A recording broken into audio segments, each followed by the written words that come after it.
What's up, everyone, and welcome to another episode of Talking in Bits, where we walk you through Bitcoin bit by bit so we can present you with the information that you need to possibly get rich. I'm half the team here, Jose Burgos. I got my man Ben Mercedes here in the house, and we're here to take another trip down Bitcoin Road. Bitcoin Road, man. How's everything, brother? Bitcoin Road, 48 grand. 40.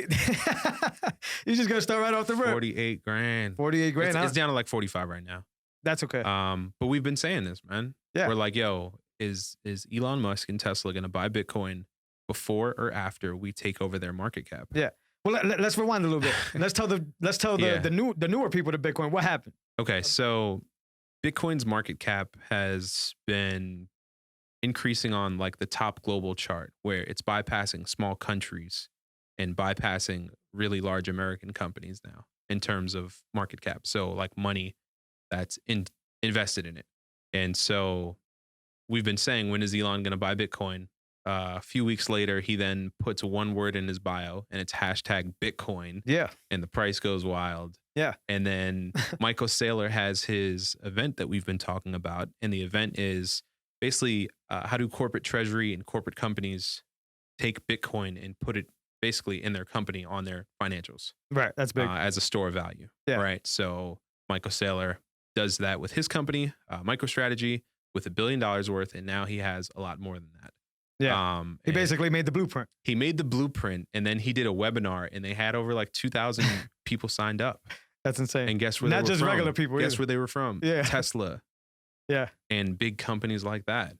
That's incredible. Yeah, a lot of chatter. They're saying Oracle's going to buy next, but now the conversation is, when the top 5 companies buy the way Tesla bought, that gives us a $100,000 Bitcoin. Right. And the reason for that is because they're buying, right? We talk about Bitcoin being like gold and being a scarce asset. So they're buying the amount that's available at a very high, fluctuating frequency. There was a Reddit post. I don't know, was it true or false? But they talked about how Tesla would buy, and basically it was like every few seconds they were buying coins. Yeah. And if there was a 1% or 2% dip, they would buy more on the dip. That's insane. But I heard a similar strategy, I think, with MicroStrategy on their approach, or some other whale approach. I think what I'm interested in that is that they do it quietly, because, as like Elon said, like they could just say one word and the price will go nuts. Facts. He's been saying Dogecoin the past 2 weeks. And it's gone nuts. Haven't been following the Dogecoin. Bruh, I know it's going big, but the first night it went to 8. It went from like 2 to 8 cents. Yeah. In a span of like a half a day, which is huge. Which is huge. That's like 600% gain. Yeah. If you were in, so turn 1 to 6. Yeah. You know what I mean? Interesting. Like easy math. That's the network effect. And I guess, just like all currencies, it's all a network related thing. Mm-hmm. The more people believe in it. Yeah. Well, that was the Dogecoin thing was happening simultaneously when the Wall Street Bets Reddit stocks were going on. Right. So they started halting and basically limiting people's ability to buy options and buy stocks. Yeah. On a bunch of apps. So Dogecoin was almost like the next public pump, and it just gained a lot of traction, bro. Yeah. Yeah. Like everybody on my social media is talking about that, or was. Yeah. And just about crypto and investing now. It's like. So do you think it was a statement thing? Like basically like, okay, y'all can kick us out of your ball game, which is the stock market, but you can't kick us out of this ball game. Yeah. The Winklevoss guys, Jason Williams, all these guys, they were saying like, they only control the game because they control the money. Absolutely. Let's just leave the game. Yeah, absolutely. You know what I mean? That's the whole idea of Bitcoin. Yeah.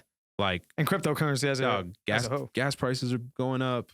House prices keep going up. Like, I'm done with this game. I went to the bank today. Yeah. Trying to deposit like a large amount of money and like, pay my credit card statement, whatever, from the trip. And like the bank's like, oh no, you need an appointment. For what? just to get in, bro. Yeah.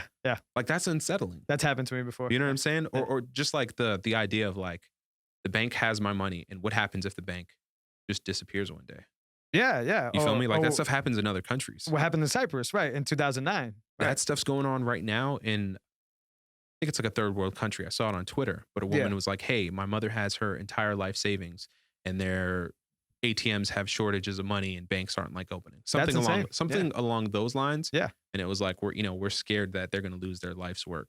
Yeah. And their life store of value. And I think, and it's happened before, right, in Cyprus, Facts. like you said. But I think that's the selling point or the marketing campaign for Bitcoin. I think it's just Man. one of those things where Yeah. I think here in the U.S. we take super advantage of the fact that we have these services. Yeah. Where in other parts of the world, I think we need to see Bitcoin more like other parts of the world see Bitcoin. Yeah. And I think that's something that I've been on lately a lot because Right. we yapped about in previous episodes about how we get Cash App and we get cash back and we get the 2% and we're able to flip them into this and we're able to do all these tricky things with stacking sats. And I've been in Clubhouse conversations with people around the world that are like, lucky you. Yeah. Like I could barely even buy this thing. And when I have it, I have to like use it as currency because of the way things are down here. Mm-hmm. And I think we forget that, especially as Americans, super spoiled. So Yeah. Resources, man. I'm with you, man. I anybody listening, we always tell you guys we're not financial advisors, but pay your bills and then try to figure out a way how to turn this into, something different. Bitcoin is obviously our preference of choice. But there's a lot of people sitting on their couch making money just flipping stocks. Mm-hmm. Yeah. So that's important for people to know. But yeah, the Michael Saylor thing gives us an opportunity to be able to what they call front, I believe, to be able to front these billionaires, right? So in theory, how it works, guys, is if I own a piece of this and they're coming in and buying a lot of this, since I fronted them, I immediately just become more wealthy because they bought so much of this rare asset. Is that what fronting a billionaire for say is? Is that the meaning behind it? I've never thought about the term. Oh, okay. But I mean, in my eyes, like people have been saying, Bitcoin has been the only asset that you can buy before the billionaires have. Right. You know what I mean? Right. We're still early to the game. Yeah. I keep telling people that. I keep getting that question. Am I too late? No, bro. So I think it was one of the episodes we did previously. Yep. There's what was it? Jan's article that he talked about where he was like, or the comparison that he brought up where it was like the year 1995 and the 2000 tech boom, right? Right. Where this guy kind of gave up and he was like, they've been saying we're going to be on Expedia and book travel on the internet and all these things. And they were how many years into the internet and that stuff still hadn't come to fruition. Right. Like we're still on the early adoption curve, bro. This is like internet before even we were getting the AOL discs. Yeah. You feel me? And like people think we're past cassette tapes and like CD drives in like length time. Like, no, we're still so early to the party. It's crazy. Yeah. I agree with that. I like to say that I didn't get, we're recording right on this? Yeah. All right. Sorry, we got to make sure this is legit, guys. We don't want to be doing any extra takes. But I like to think about, I wasn't old enough to be able to enjoy the early days of the internet, right? Did you have the AOL disc? Of course, I think every household in America. Do you remember that sound? Yeah. Well, the what? Welcome. The AOL Connect. The noises that it made before. Yeah. Actually, the modem communicator. I can hear that clear as day in my head. Yeah, absolutely. I don't think a lot of people, maybe even a lot of these listeners don't know the struggle. But yeah, our landlines had to communicate with the internet and talk in this weird like TCP IP language. It's like a fax machine language. Yeah, and I don't know if you remember, but when somebody in your house used to pick up the other phone, they used to just cut you off.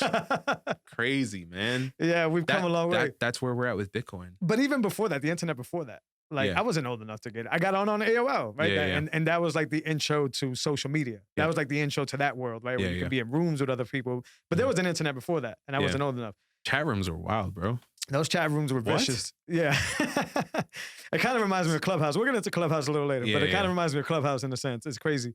But yeah, I think that this time around, Bitcoin is so fun to me because like you said, it's early. Yeah. And I think I finally get to get that $1 Disney stock, right? Like that access. $1, that $45,000 Disney stock. Yeah. I've heard people even say compare it to land, right? Like it's like buying a piece of New York. Facts. Right. Have you seen Earth 2.0? Hit me. No. All right. Shout out to my man, Giancarlo. Hey, all right. Shout out. He put me on Earth 2.0 and it's a virtualized world where you can buy real estate. So you pull up Worcester, Mass. You can buy, I was trying to buy, so I'm thinking, okay, what's the most valuable piece of land in Worcester? Yeah. I thought of the new ballpark that they're building. Yeah. I think someone already bought that. I think my boy did. Yeah. I thought of the spot in Kelly Square. Yeah. Right. The whole new strip with the market, the Worcester Market. The peanut. That I thought of like City Hall and then like Salisbury Street. And a lot of those were already taken. Yeah. And the same thing with big cities. So the idea is that it's virtual real estate where you buy it and you sell it. Almost like a stock. How does that work though? Like who's handling the exchange? I don't know, but I saw a rumor. Well, it's the company handles it. Okay. I guess. So when you buy land, like your name is on that. Like if I click a spot and you own it, then I'm going to see it's Jose Burgos, and you can have That's whatever insane. picture you want. It's this whole NFT virtual world, man. Oh, the NFTs are insane. Okay, that's a different way. So to it's like a real estate NFT, check this out. but in a real space. That's dope. Yeah. This is another dope thing that I heard of NFTs. So the guy was like, "Yo, this are two examples." So he was like, "Imagine, you're about my age. You remember the holographic Charizard?" Oh, okay. do I remember? Yeah. I just had to make sure. Come on, man. So the guy was like, "Imagine having the holographic Charizard, and there's only 50 of them, and this one is digital. So this one actually has like a holographic motion where like he's like blowing fire, right? Well, that's a dope idea. And you could just buy this one. And there's only How much like is it? I'm about to buy it. and there's only like 20 of them that exist. Wait, is this real? No, this was an example that he gave, meaning that whoever has the license for Pokemon, Nintendo, whoever, can basically go into this market by selling these things on NFTs. Crazy. And there's only 15 in the world. Dog, that's gonna roll out in a few years. This is another example that I think is dope for a sports fan. So somebody got a Michael Jordan rookie card. Yeah. And basically got the video and made like a GIF of him going up for the dunk. Yeah. And this GIF just keeps resetting and it's literally like a interactive Michael Jordan rookie card. Crazy, and there's only like 20 of them that exist in the world. Crazy. Transactions happen on the blockchain. This dude Jason Williams be posting stuff and it'd be like these cartoon graphics. Yeah. And he'd be like, "Yo, I just sold this for I don't know if he said an Ethereum or like just something like that." Like, yeah. Hashes, I think they call it. Like they sell them for hashes or something like that. Yeah. Yeah. It's I don't know. It's a different ballgame. It's a whole new industry. Yeah. It's a whole new income stream. Pretty much. But that's all happening on the blockchain. Dude, if you see a holographic Charizard, please let me know. I will buy it. The kids would be like, "Whoa!" Especially if it's rare. We still would get them Pokemon cards. Oh yeah, like they'd be trading over Skype. Yeah, I was just watching Pokemon with the big guy upstairs. Yeah, it's dope. I didn't know about the Skype thing. That's crazy. They'd be battling over FaceTime. The next generation. These kids are nuts. But the Pokemon cards are still in for sure. Yeah. Yeah. So back to Bitcoin. The games are dope too. Not for nothing. The games are dope too. I haven't played any on the of the Switch. games, yeah. We got it popping. Yeah. Nintendo has everybody like they just keep re-releasing stuff over and over, and you're gonna roll with it. And you teach it to your kids, and they teach it to their kids. They nailed that whole system. Yeah, bro. But yeah, big week for Bitcoin. Michael Saylor's conference. The biggest one day increase. Yeah. 20%. Elon tweeted, and Elon was the Tesla 1.5 bill. 1.5 billion. All right, guys. Now this is different than just 1.5 billion going in the stock market. Remember, they can print as much fiat as they want. This is 1.5 billion of buying 19 million coins in circulation. 19 million coins, and there's only so much available. So that caused it to go. I think I went to bed at 38 when the Tesla message went out. It went up to what, like 48? I think that day, was it? It topped at like, I think 48.5. That's insane. That's a network effect and a half, bro. But that just goes to show that it's a rare asset. Like it's a supply and demand issue. Yeah. So what I was talking about earlier when it comes to fronting the billionaires is I don't have enough money to basically compete with these guys in stock market game, right? Because it's obvious. It's just the numbers don't add up. But now if I own something that they want and they buy in and there's less of it, you came up just for sleeping. Yeah, you came up. I think you posted. What was it that you posted the numbers on how much people came up on that day? Was it like $8,000 if you have a coin? And get those numbers up. Yeah, it was $8,000 if you had a coin. Yep. You could have sold at that top. Yep. And made $8,000 if you had a coin, coins, which guys. is like, don't sell your coins. Unless you're trading, right? Yeah. That's another conversation. Different pot. That's a whole different conversation. We can have that convo. Let's have the convo. Yeah. 20% if you didn't have a whole coin. Yeah. So whatever, you put 10 in, you got 2. You put 1,000 in, you got 200. Yeah. In one day. Insane. Because someone bought. And so that's Tesla. Once Facebook buys in, Apple buys in. Apple has $200 billion. Doesn't Oracle got like 34 on hand? Oracle has like 34 billion on hand, bro. billion. Like there's a cartoon graphic that I post in my group and on my Facebook too. But it's like it's a person next to $1 million. Yeah. And the $1 million looks like this 4 book stack in front of us. Yeah. Right. And then I don't know, $100 million is like maybe books the size of this room, and then it shows $1 billion. And $1 billion is like this entire neighborhood. That's insane. Like the amount of money. So once these companies start saying, oh, I'm gonna put 2%. Like I should know Tesla's market cap and what they have in cash on hand. That way we can compare that 1.5 billion to like their total worth. Yeah. But once these companies start putting 5-10% in, or 1 to 10%, like whoever holds this is just gonna come up. We're gonna see $250,000 Bitcoin. Yeah. Yeah. It's going to be insane. And to think that, a lot of us at least, bought in early, right? Yeah. So it's like to see it go to 250 when this was, speculation at best. You know, I mean, last year before the pandemic, what was it? It was like $3,000. It went down to about $3,000 a coin. It went down to $3,800. $3,800. Imagine that. Ain't that something? So that's when I started buying again. Yeah, and I don't know if you follow Preston Fizz. Sounds familiar. Yeah, I really enjoy his numbers wise or whatever. But he was basically just saying that people keep the graphs that you see and the charts that you see, people keep sharing those things, but they're basing those on the wrong numbers. They're basing those on traditional investment numbers and stuff like that, and how graphs work. But what he was basically saying is they're not adding to the equation the fact that this is a scarcity asset. This isn't like you can't treat it the same way, because basically what he's saying is it's about to go parabolic more than anybody's guessing, because they keep leaving the key component out, and that is that this thing is running out. They only make so many of these at a time. For those of you guys that we always like to remind you guys, there's only ever going to be 21 million, and they don't exist right now. There isn't 21 million out there that you can actually get. It's years to come. So there could be a point, like you said, when these guys start dropping 5% in, that there's not going to be any available. People are buying this. And I mean, I'm in my Telegram group. I sent the message out. I was like, yo, Whale just put 100 million worth in cold storage. Yeah. It's a way for good. That means there's less of them available. If you need a comparison, just think about gold and think about it running out at some point, where they say that the planet is going to run out of gold eventually. Yeah. I told you about in a previous episode about asteroids. There's a lot of bootleg gold. I can imagine. Bro, I think it's more popular than ever now. It's like mixed, right? Like they basically dilute it. Like if it was crack or something like that. Bro, this is why I'm not a physical metal guy. Yeah. Yeah. Right. Like I don't want to play this counterfeit game. I don't want to hold that. I don't want to hold that. I don't want to liquidate that. Yeah. And I don't want to play that game. Right. And then if I really need it, if I really needed it and things were crazy, like you can't liquefy that. Right. With Bitcoin, I just turn on my phone, bro. Yeah, and you can send it, you can own it, you can store it. It's truly incredible. It's nothing like it. But we need to be, us typical people need to be able to get in front of these guys to be able to automatically generate wealth. Because it's not a matter of now anymore. It's not a matter of if, it's when these guys get in. Yeah. And they're doing it in the background. I think the Tesla one was, speculated early January that they actually bought this in. Yeah, and Elon was just been pumping up Dogecoin. Just playing around. And the reason... He who controls the memes runs the world. Elon's another... Elon has to be an alien. We talked about that before. He's legit. He's legit. Insane.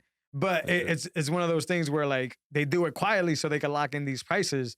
But, to think the same way Elon did it, the same way Michael Saylor did it, which is early on and then announce it like a month later, Oracle could be doing it right now, right? For sure. Square could be doing it right now. For sure. There's so many people that could buy it. Twitter CFO is talking about how to pay employees in Bitcoin. Yeah.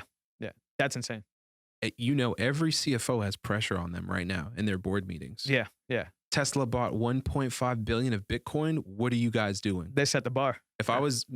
The last job I was at, they were doing 20 million a year. Yeah. And they have board meetings. Yeah. And if I'm on the board, I'm asking the CEO, what are you guys doing about Bitcoin? What the hell's happening? Yeah. How come we don't got a piece of this? How much cash do you have in the bank? Yeah. Yeah. As in a network effect, because it's undeniable now. Like, before it was a risk, but when Elon... Tesla de-risked Bitcoin. Yeah, I agree with that. And Elon himself did, because these companies in Silicon Valley and in the industry basically respect this guy as, the Tony Starks, right? The alien that he is. The forefronter of things. So if the forefronter didn't play this soft. And he's the richest man in the world. Exactly. Yeah. And these rich guys are about their egos. They definitely want to top each other. So imagine that forward-thinking guy. He didn't just say, hey, I'm going to test this out. Let me put $1 million. Let me put 10 mil. Yeah. He came out and said, you know what? 1.5, here we go. Yeah, I think that's an endorsement. I think you're right, but it's just it's a bigger endorsement for me to be able to use this platform to be able to tell normal people that we talk about side hustles, we talk about extra income, we talk about a lot of stuff. This is an easy strategy of just buying this and holding onto it. Like this doesn't even require a skill. This is the easiest money I've ever made in my life. Absolutely, absolutely. And I don't personally do it for money, but damn, it feels good, right? Because I'm on vacation checking my phone, bro. And it's going up. Topping records. Yeah, yeah. I ain't gonna lie. I've woken up a few times and I've looked at my wife and I was like, "Yo, just for sleeping, just for sleeping, we made a few extra grand." It's crazy, bro. Yeah, guys, this is I mean, we have nothing to sell you, and not even the information. We're providing you this information, but it's a no-brainer to be able to hold this. And if you need any proof, if you don't understand the technology, if you don't even care what we have to say, the network is all. Like you just have to see how much money is going in. You don't know more than Elon Musk. We don't know more than Michael Saylor. I got friends still saying I prefer gold. Oh, that's painful. And I'm like, look at the chart. I prefer 8-track. That's what they're saying. Look at the chart. Yeah, analog. You don't prefer 10x what you're getting? Would you compare this? You come from a music background. Would you compare this to the guys that are like, nah, I'm going analog? To the dudes that are like, nah, I'm rocking digital. Is that the same thing? I think it's worse. Yeah, because analog is still dope. In music, it is. Yeah, absolutely. Like there are software because I used to produce music. That's what I mean. There are software plugins that are basically themed around the analog, like compressor and preamps and those things. Right, trying to sound like it. Yes, you can have digital, vintage sound. But that's the digital guy's argument, right? It's like, I could just replicate it. They do both. Anyone who records they have both. Yeah, they have everything. Yeah, they have a whole bundle of software, and then they have physical racks of a few different preamps, a few different mics. Yeah. Because you got to be on it when you're recording different. But in Bitcoin, vocals. we don't want both. Yeah, no, in Bitcoin, we're not going back to gold bars. No. Yeah. Yeah, we're going digital. Yeah, no, it's super big week. It's super fun. Let's go back to the conversation. Yeah. What was the conversation we were about to drop? I just forgot what it was. Price action or? No, not the price action. The investing the Bitcoin versus holding it. So we were talking about coming up 8,000. Yep.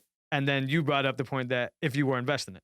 Yeah. I'm a hodler. So what's your like take a on trader. That? Trader, yeah. Gotcha. Go ahead. Yeah. Hit the people what you think about that. Yeah, as a trader, you can sell the tops and you can rebuy wherever. Yeah. Right. We peaked out at 48. We're down to 45. You could have sold at the top. Yeah. And rebought right now, and you'd have $3,000 extra still towards Bitcoin.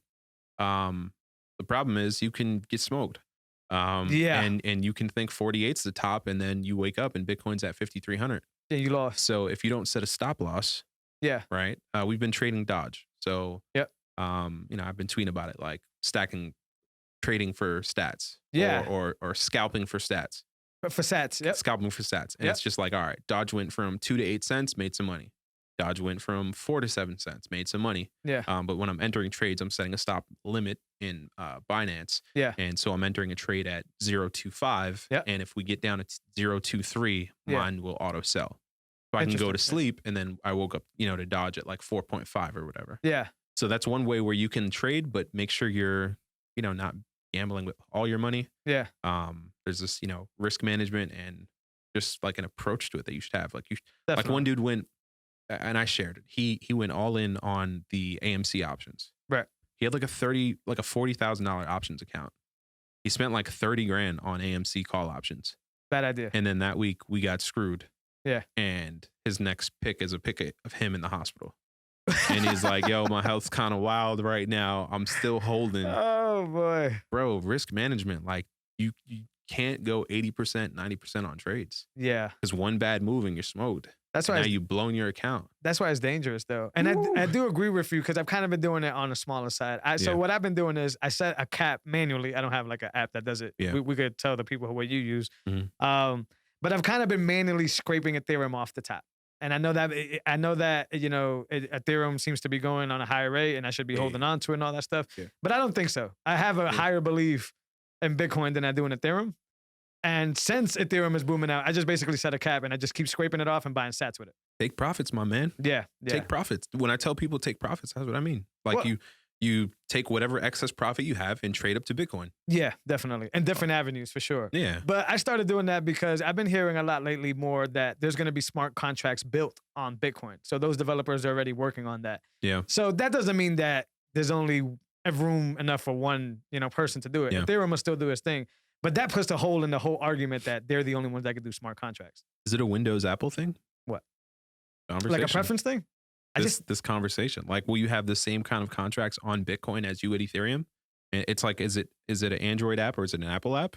Or is it going to be like, I don't know. Apple only does healthcare and Ethereum on Windows does not healthcare, but they do finance and other things.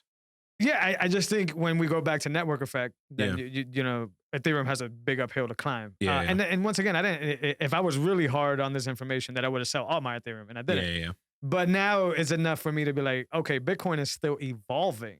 Yeah. So it's like I'm scraping off the one that's, has a big Mhm. moonshot to go to Yeah. for the one that's about to moonshot.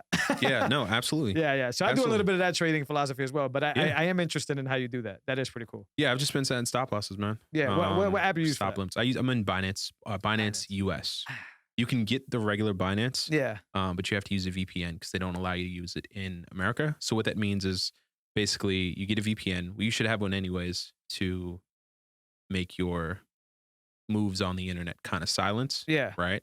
Better than that, get a Tor browser. But go ahead. Get both. Yeah, for sure. Right? Lock it down. What is that, Turo?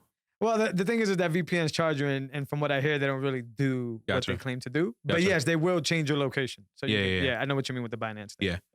Yeah, so I just basically switch it to the UK, I gotta check. and that then out, I'm able to use regular Binance, and it has more coins. Yeah. So Binance US probably has like 30, 40 maybe. But Yeah, so Binance has like hundreds. their login process. I mean, it's security. I'm cool with that, but Yeah. they seem to always give me a hard time. Yeah. Like I'm like putting the password that it's on my browser on the app on the phone, Yeah. and they're still telling me it's the wrong one. That's Now weird. that's all good because usually you would just say, "Hey, well, send me the reset password." Mhm. I'm not getting the emails. That's strange. I don't know if they're getting slammed. I don't know what that situation. I think they've had a lot of new accounts recently, but I would Yeah. I'd email support or something. I'm not really chasing it that much. Like Yeah. I thought a little bit about the Dodge thing because of that, Yeah. because it's an easy come up if you Yep. think about it, and we could flip it. But Yeah. I guess I didn't care about it enough to go through the headache. Of, Yeah. of customer service. Yeah. Is there any other apps that do it? Um, Basically, if you can't tell, I'm turned off by Binance. yeah, Binance US. Yeah. There is what else? There's Gemini. Yeah. There's a few other exchanges. Cool. Gotcha. I think Bybit, and there's a few other. There's a handful. Yeah. Yeah. So, but Yeah. Dodge is becoming more available. I'm surprised Coinbase hasn't added it. Yeah. Coinbase Pro probably has it. Maybe I have the regular Coinbase app, and yeah, If you switch to Pro, they probably have it. I'm not sure. yeah, I need to get better at the investing in the graphs and all that stuff because Yeah. it's getting kind of weird. Yeah, it's gift and a curse. Yeah, it is. They just shouldn't make it a headache for me to get to my account. Yeah, that's weird. Jesus. That's like a bank. Yeah, Making it hard to get to your money. exactly. Yeah. Get out the way. Yeah. So where do you lie in your middle in your philosophy? Because I'm like 100%, and I know you shouldn't be 100% on either side because that's where you get into trouble. Yeah. What do you like? I'm 100% not getting rid of this stuff. You seem to be comfortable with getting rid of some of that, some of Bitcoin, some of whatever. Is that Getting your rid of strategy? it? What do you mean? Like you're okay with trading it? No?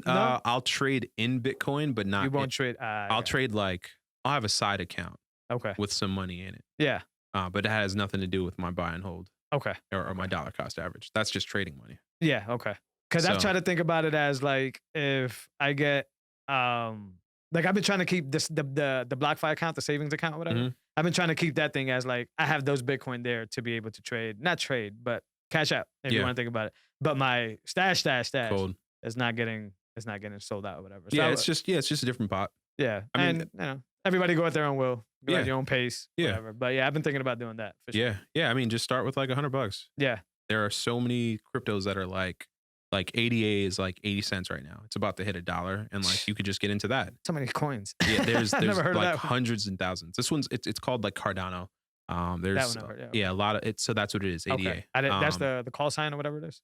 I think so. Okay. Yeah, gotcha. there's just a lot of tech like going on around it. So it's it's on the come up. And I mean, if you get in now at 80 cents and you hold that for a month or two, you probably have 20 cents more. Then you could just buy more sets. And then you can just convert your gains to sats. Buy sets. You know what I mean? Sets. Stack sats. Yeah. Like simple. That same dude, Preston Frizz, he talks about how, these 4% interest rates that we're getting on certain places. BlockFi's not the only one that does it. We talk about there's a few. BlockFi a lot. But Yeah, Coinbase does staking. Same idea. okay, so 4% and all that, and the 8%. He sees this as it becomes harder and harder to find these interest rates going higher and higher and higher. Yeah. So he's basically saying, like, look, think about it. As it's going to become harder to find Bitcoin, you're going to have to convince people to want to trade their Bitcoin or leave them on here to lend. And Mhm. he's like, you're not going to be able to tempt them with 4%. Yeah. He argues that that's already bad. Like, he's like, 4% is not enough for the risk. A lot of people share that. I've been seeing on my timeline. Yeah. And every time I see it, it makes me think like, all right, I should. Yeah. Again, we've been talking about moving to cold. Yeah, for sure. So the 4%, but if you also listen to his messages, is that don't worry. He's thinking by the end of the year. He's like, by the end of the year, these companies are gonna have to pony up because people are gonna start taking off their exchange. Yeah. And they need to be enticed, right? That's how we work. Absolutely. So Someone had posted, they were like, oh, you've let someone lend on your asset that goes up 200% a year When you hear it like because that, you wanted 206%. because it's such a fast growing asset on its own. You don't need the extra. It's Yeah. just this cool idea. Yeah. Is it worth the risk of losing it all? Yeah. And like we've talked about that. So again, like if you're using BlockFi or anything like it, Yeah. consider not having all of your stash there in I say case 10%. anything were to ever go wrong. Yeah, risk management. Yeah, You know what I'm sure. saying? Everybody's Like, different. where are you comfortable? Yeah, yeah, Jason Williams made $1 million in BlockFi interest. yeah, How many coins is he worth yeah. total? Never has to work a day in his life. And how much does he have in BlockFi? Yeah. Does he have 90%? What do you think? I don't know. No, see, and I don't know nothing about To it. have so, $1 million in interest, bro? no, I feel you. That's a lot of Bitcoin. And shout out to Jason. I don't want to hear. I don't know anything, but the way it seems to me is that's an affiliation with BlockFi in the background. Yeah, he's probably like a silent partner. Right. Or a marketing person. Right. Not to say he doesn't have that. Yeah. But it's easy when you got the company kind of. Yeah, no, I think he has it for sure. Sure. Yeah. And I think he was just an early customer. Yeah. And I think he's down with the people who are in the company. Yeah. But him as an example is incredible for sure. Dude. It's like. Yeah. So I mean, like, how much does he have in cold? I hope a lot. 25%? Yeah. Or what would you have if you had that much? I would keep 10 on an exchange if I had that much. 10%. Which 10 of what he's making is you never have to work He's again. a billionaire. Right, absolutely. But yeah, 90%. At that point. At my philosophy, the 90% is in cold storage. And Yeah. it's not so much for the US dollar flip or for the value, is the ultimate safety net for if all this goes down. For sure. It's not gonna matter. So Yeah. people, we talk about numbers all the time, and it does feel good when your account keeps going up.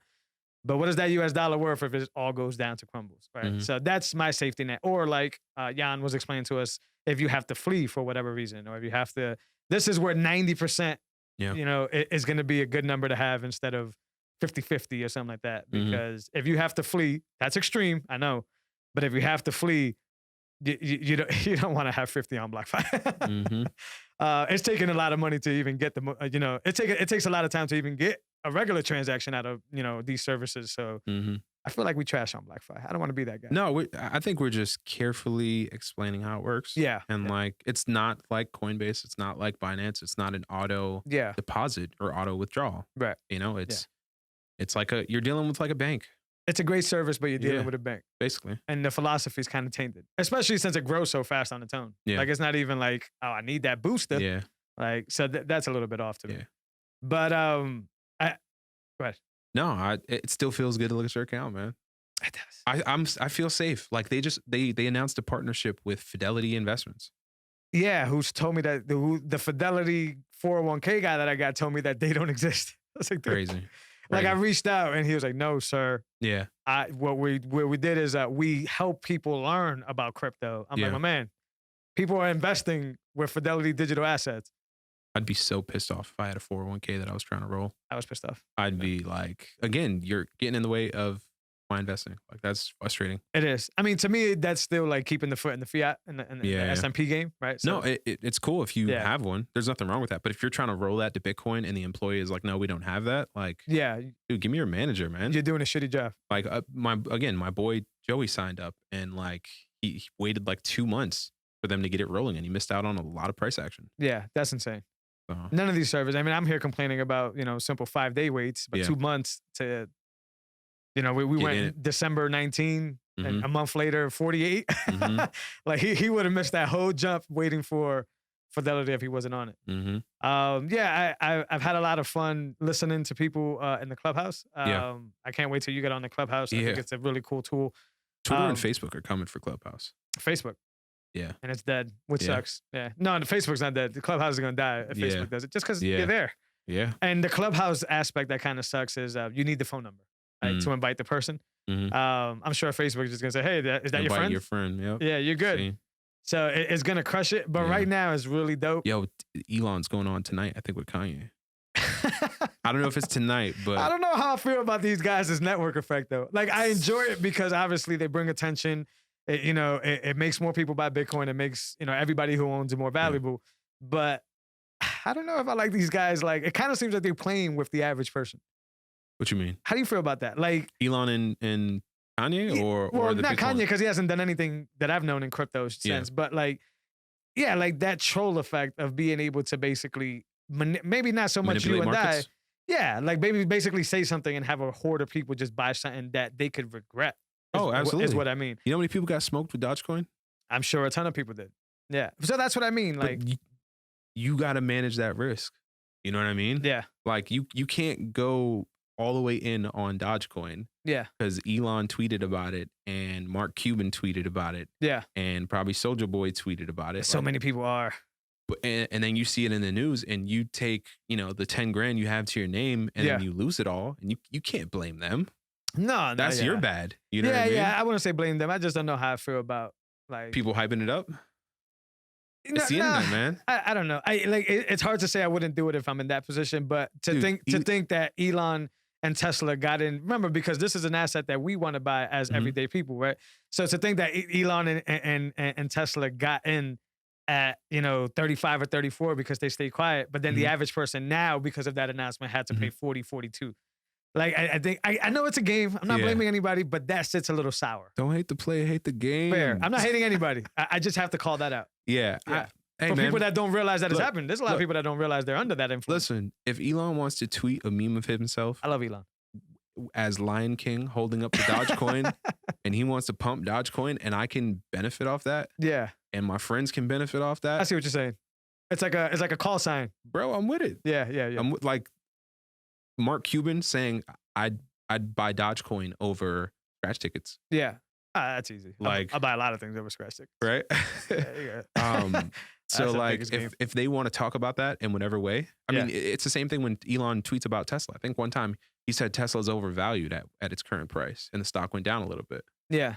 You know what I mean? Like, again, trading, a lot of it is news based. Yeah. So like whatever these dudes want to say about Dodge, if I can benefit off it, great. Yeah. If he can pump up Dogecoin while simultaneously buying Bitcoin, Yeah. that's a smart strategy. Yeah. Right? I can see it where you see it as a And call then sign. and then right? simultaneously, like if you haven't bought Bitcoin yet, Yeah. then where have you been? For sure. You know what I mean? I still get the question, believe it or not. 2017, the price was $20,000. Yeah. Well, that's what I was saying earlier. Even if you don't understand everything, you have to understand that this money being put in this. And then the natural question would be, why? Mhm. Like, why is CNN talking about it? Why Yeah. are all these places talking about it? Mhm. And that's what I try to tell the average person, because I have the people that have told me, I don't need that. Like, Oh yeah. what is it? Of course you don't need it. Yeah, but to me, it's And- like, why wouldn't you want to try that? Mhm. It's very strange, very closed-minded. The Michael Saylor had said it in his Breedlove interview Mhm. where he was same conversation. Yeah. It's like, okay, you don't want it, you don't need it. He's like, and as the Bitcoin saying goes, have fun staying poor. Yeah. I was And it's saying like it's Yeah. almost rude, yeah, but it's like again, we've gone from $3,800 Yeah. to $4,800, 48,000 with memes. in a year with memes in the middle of a pandemic. Yeah, Like, right. does that not spark your interest? And if it doesn't, you probably won't invest in your life. True. I I didn't don't even think know. about. I I didn't don't think know. about other investments. yeah. Like do those people have a 401k? I don't know. I Like never the- asked people that stuff. You're right. Yeah. I don't know. Yeah, mostly not Because because there are some people like my grandparents. They didn't invest. Yeah. They just stacked money under their bed. Yeah. You know what I mean? yeah. No, I think that plays a factor. even when I told it to my parents, they were a little bit hesitant in the beginning, but you know Yeah. they finally came around on the fact that you handle all that techie shit, Yeah. and we'll put money into it. So I'm like, Yeah. absolutely, I Yeah. will handle that for you and Yeah. do that. But I think if they needed to do the techie stuff, they probably would be like, nah, Yeah. There's a barrier there. yeah, it's not For worth it. sure. And that's very hard. That Yeah. barrier is big. Yeah. I told my dad about it and his eyebrows were like, he was Yeah. like, yo. Easy money. Yeah, Yeah, man. yeah. They, Um, they understand it if you explain it to them, but I definitely know my parents did not want to handle anything that had to do with like the app, buying it. Yeah. I sent my mom a receipt of like from Cash App that Mhm. I always send her a receipt to let her know that I purchased your sats or Yeah. whatever, and I'm gonna put them away for you or whatever. Mhm. But she looked at that receipt like, man, Yeah. cool, is man, this? like what's Right. going on here? Yeah. And then I told her to log it down, like, hey, why don't you just for your own records just log down every time you give me some money so you can know how much you came up or whatever, whenever. And she, man. Yeah. Yeah.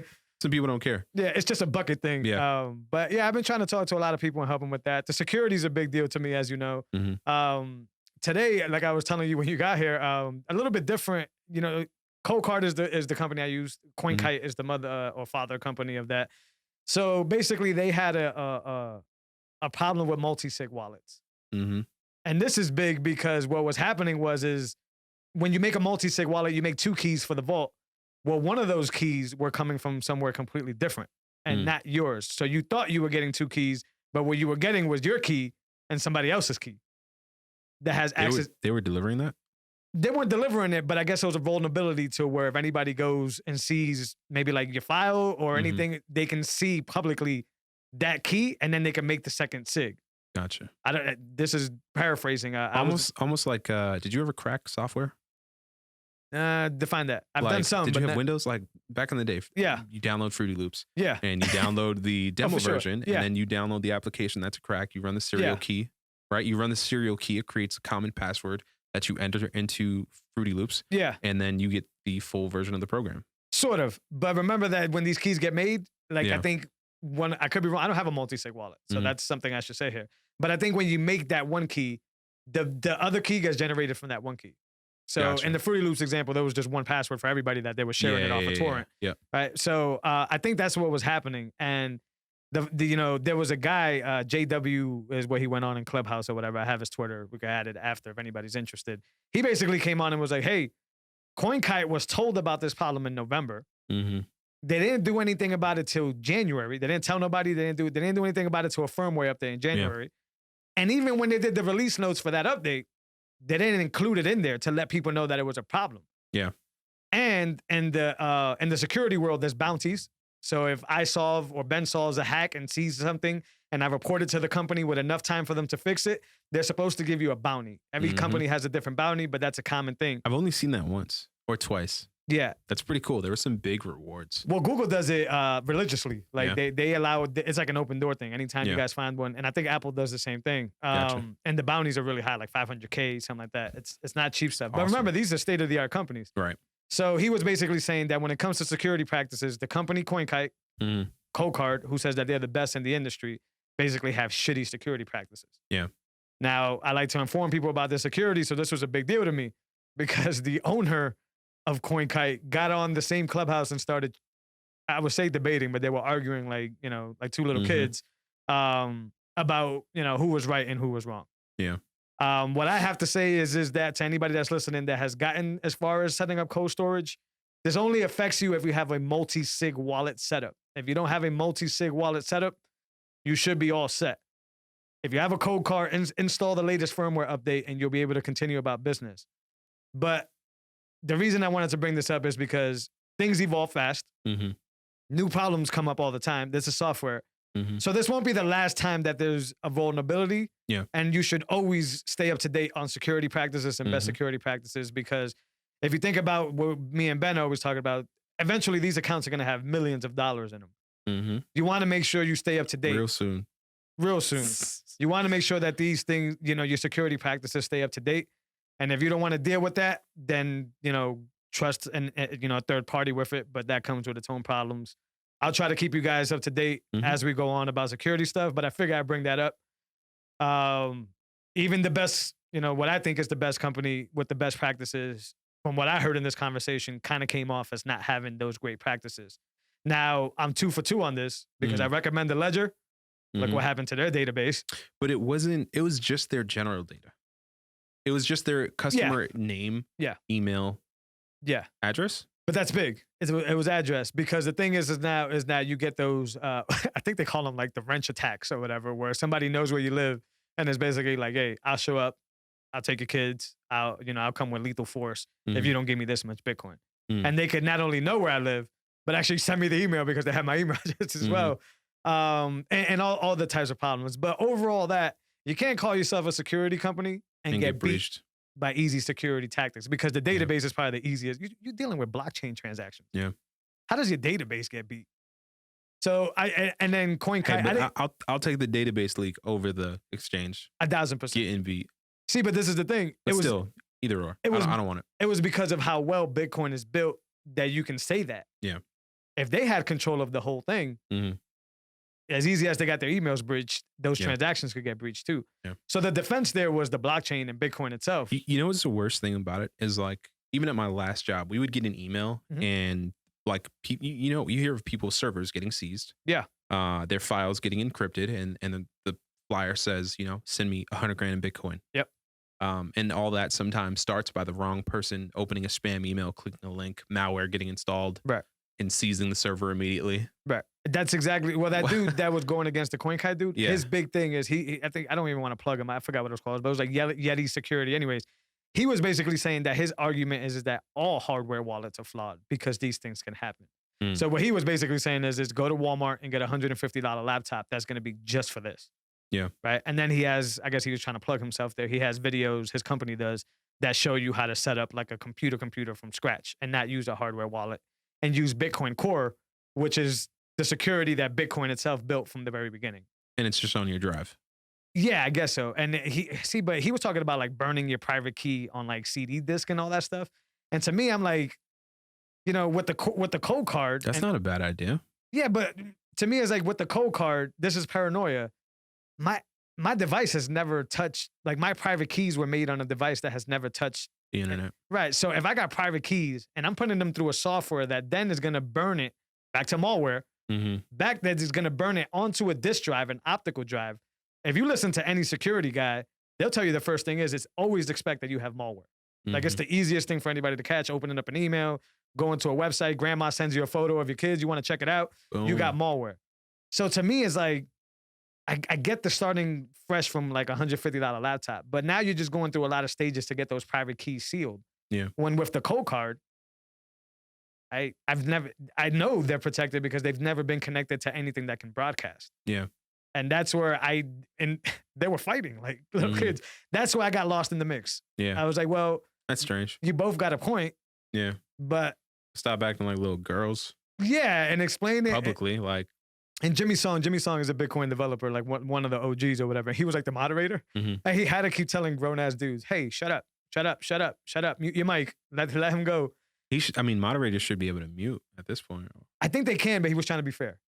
Yeah, and this was like high school brawl. Like I was in the room with the JW guy. You were in the hallway.